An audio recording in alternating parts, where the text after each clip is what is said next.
Saturday, 11 July 1942. Dear Kitty, Daddy, Mummy, and Margot can't get used to the sound of the Westertoren clock yet, which tells us the time every quarter of an hour.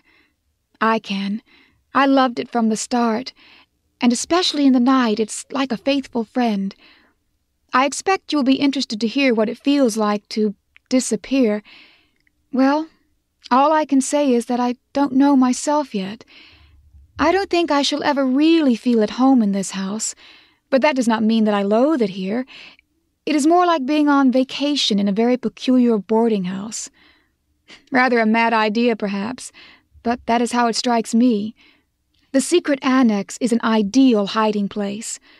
Although it leans to one side and is damp, you'd never find such a comfortable hiding place anywhere in Amsterdam. No, perhaps not even in the whole of Holland. Our little room looked very bare at first, with nothing on the walls, but thanks to Daddy, who had brought my film star collection and picture postcards on beforehand, and with the aid of paste pot and brush, I have transformed the walls into one gigantic picture. This makes it look much more cheerful, and when the Van Dons come, we'll get some wood from the attic and make a few little cupboards for the walls and other odds and ends and Mummy to are make a it little look bit more better light. now. Mummy felt well enough to cook some soup for the first time yesterday, but then forgot all about it while she was downstairs talking, so the peas were burned to a cinder and utterly refused to leave the pan. Mr. Coupuis has brought me a book called Young People's Annual. The four of us went to the private office yesterday evening and turned on the radio. I was so terribly frightened that someone might hear it that I simply begged Daddy to come upstairs with me. Mummy understood how I felt and came too. We are very nervous in other ways, too, that the neighbors might hear us or see something going on. We made curtains straight away on the first day. Really, one can hardly call them curtains. They are just light, loose strips of material, all different shapes, quality, and pattern, which Daddy and I sewed together in a most unprofessional way. These works of art are fixed in position with drawing pins, not to come down until we emerge from here. There are some large business premises on the right of us, and on the left a furniture workshop.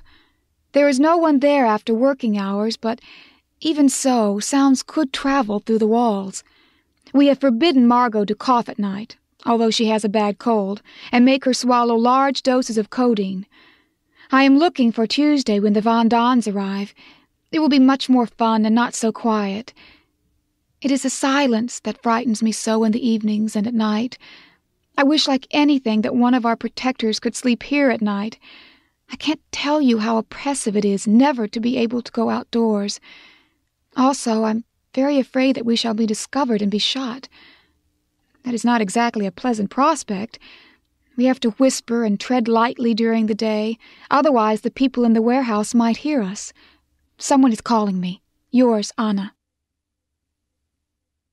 Friday, 14 August 1942. Dear Kitty, I have deserted you for a whole month, but honestly, there is so little news here that I can't find amusing things to tell you every day.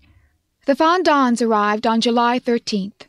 We thought they were coming on the 14th, but between the 13th and 16th of July, the Germans called up people right and left, which created more and more unrest. So they played for safety. Better a day too early than a day too late. At 9:30 in the morning, we were still having breakfast. Peter arrived, the Van Dons' son. Not 16 yet, a rather soft, shy, gawky youth. Can't expect much from his company. He brought his cat, Mushi, with him. Mr. and Mrs. Van Don arrived half an hour later, and to our great amusement, she had a large potty in her hat box. I don't feel at home anywhere without my chamber, she declared. So it was the first thing to find its permanent resting place under her divan. Mr. Van Don did not bring his, but carried a folding tea-table under his arm. From the day they arrived, we all had meals cozily together, and after 3 days it was just as if we were one large family. Naturally, the Van Dons were able to tell us a lot about the extra week they had spent in the inhabited world. Among other things, we were very interested to hear what had happened to our house, and to Mr. Goudsmit. Mr. Goudsmit phoned at 9 o'clock on Monday morning and asked if I could come around. I went immediately and found G in a state of great agitation. He let me read a letter that the Franks had left behind, and wanted to take the cat to the neighbors as indicated in the letter, which pleased me. Mr. G was afraid that the house would be searched, so we went through all the rooms, tidied up a bit, and cleared away the breakfast things. Suddenly, I discovered a writing pad on Mrs. Frank's desk, with an address in Maastricht written on it. Although I knew this was done on purpose, I pretended to be very surprised and shocked, and urged Mr. G to tear up this unfortunate little piece of paper without delay. I went on pretending that I knew nothing of your disappearance all the time, but after seeing the paper, I got a brainwave. "Mr. Goudsmit," I said, "it suddenly dawns on me what this address may refer to. Now it all comes back to me. A high-ranking officer was in the office about 6 months ago. He appeared to be very friendly with Mr. Frank and offered to help him should the need arise. He was stationed in Maastricht. I think he must have kept his word and somehow or other managed to get them into Belgium and then on to Switzerland. I should tell this to any friends who may inquire. Don't, of course, mention Maastricht." With these words I left the house. Most of your friends know already, because I've been told myself several times by different people. We were highly amused at the story, and when Mr. Van Daan gave us further details, laughed still more at the way people can let their imaginations run away with them. One family had seen the pair of us pass on bicycles very early in the morning, and another lady knew quite definitely that we were fetched by a military car in the middle of the night. Yours, Anna. Friday, 21 August 1942. Dear Kitty, the entrance to our hiding place has now been properly concealed.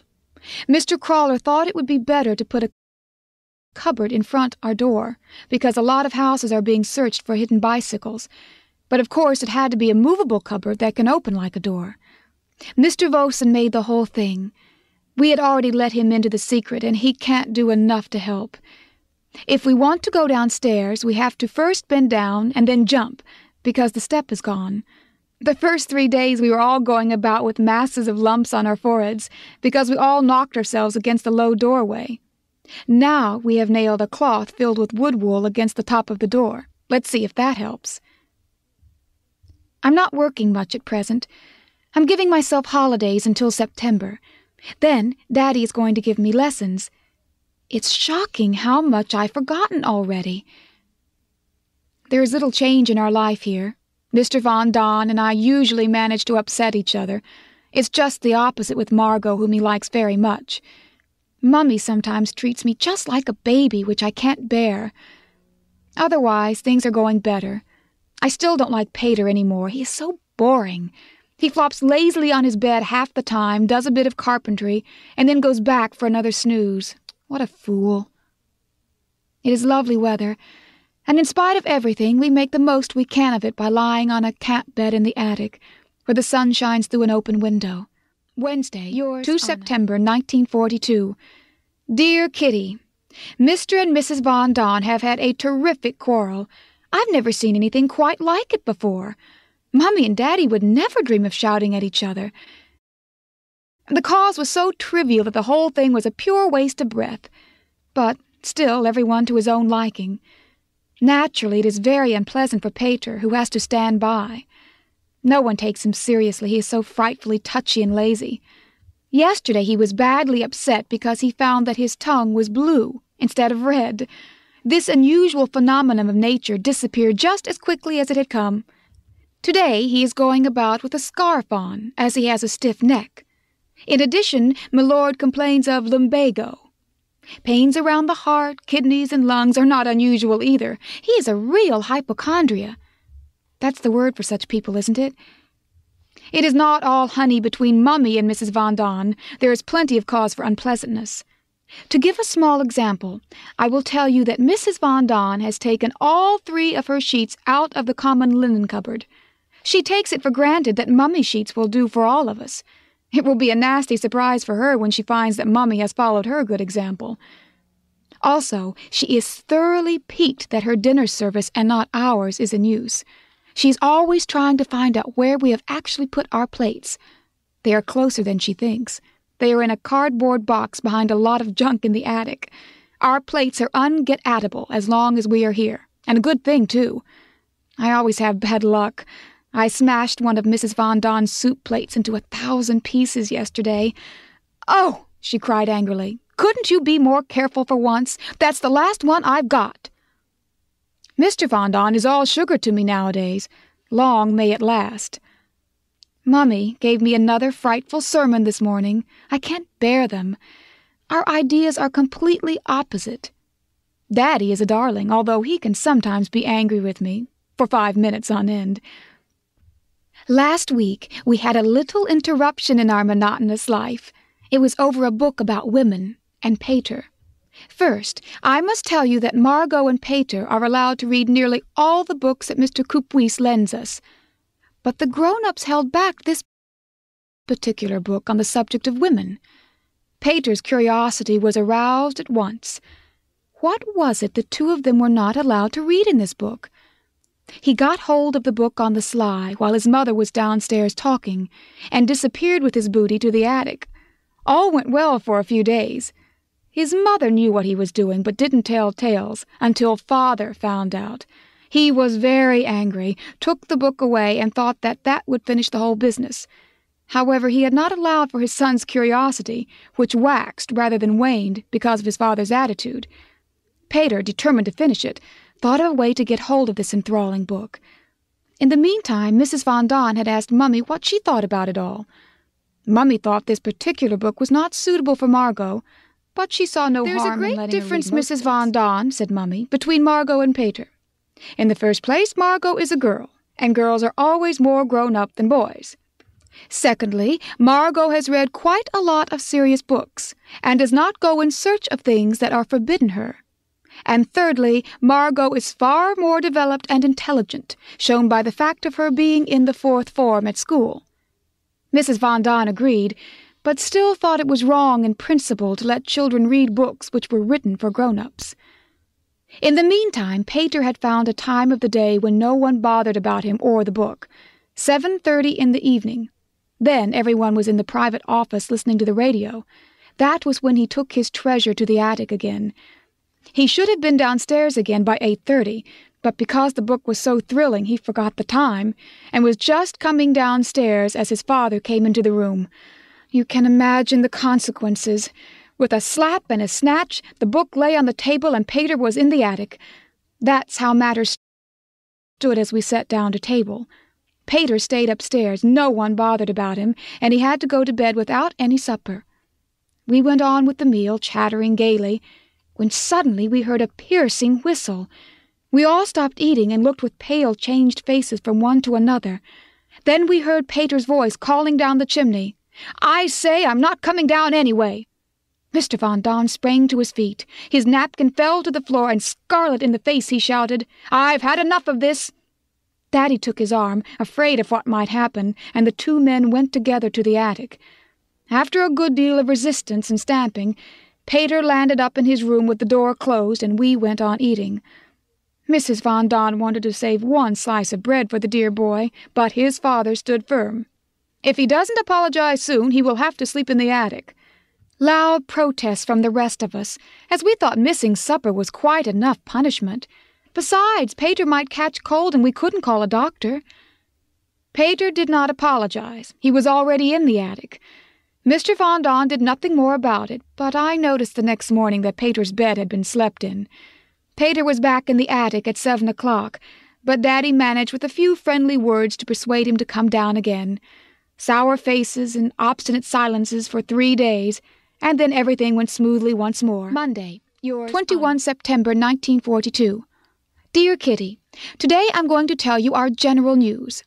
Mrs. Von Don is unbearable. I get nothing but blow-ups from her for my continuous chatter. She is always pestering us in some way or other. This is the latest. She doesn't want to wash up the pans if there is a fragment left. Instead of putting it into a glass dish, as we've always done until now, she leaves it in the pan to go bad.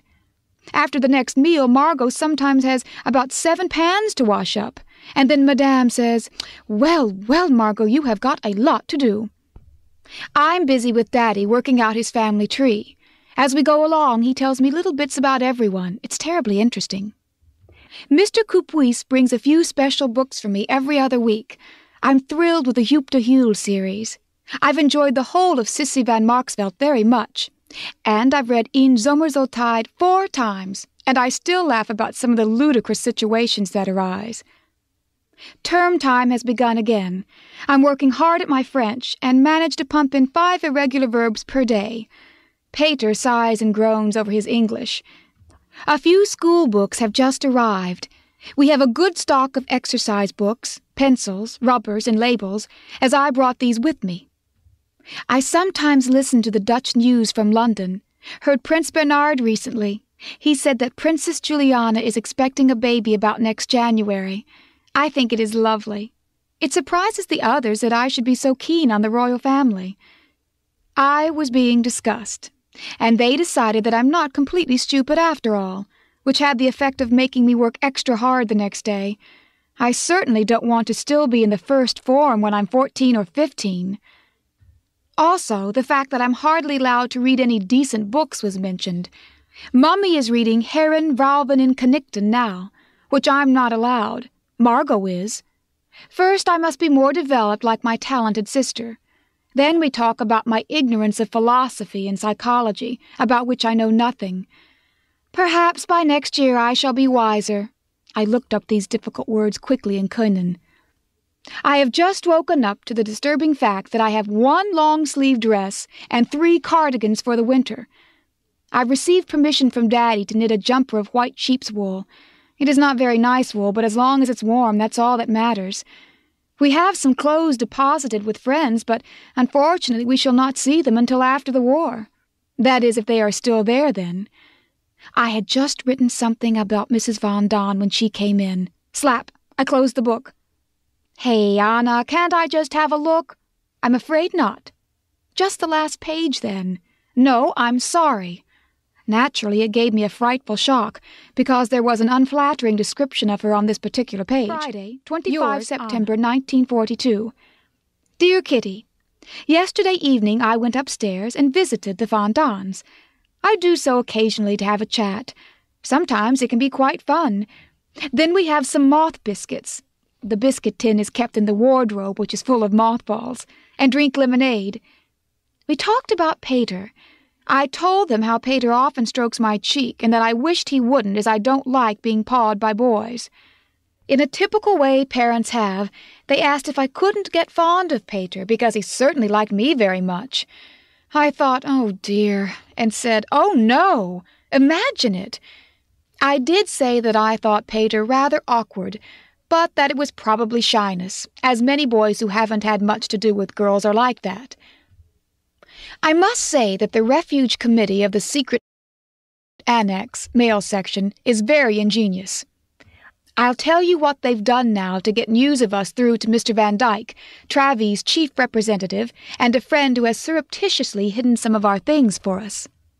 They typed a letter to a chemist in South Zealand, who does business with our firm, in such a way that he has to send the enclosed reply back in an addressed envelope. Daddy addressed the envelope to the office. When this envelope arrives from Zealand, the enclosed letter is taken out and is replaced by a message in Daddy's handwriting as a sign of life. Like this, Van Dyke won't become suspicious when he reads the note. They specially chose Zealand because it is so close to Belgium, and the letter could have easily been smuggled over the border. In addition, no one is allowed into Zealand without a special permit, so if they thought we were there, he couldn't try and look us up. Yours, Anna.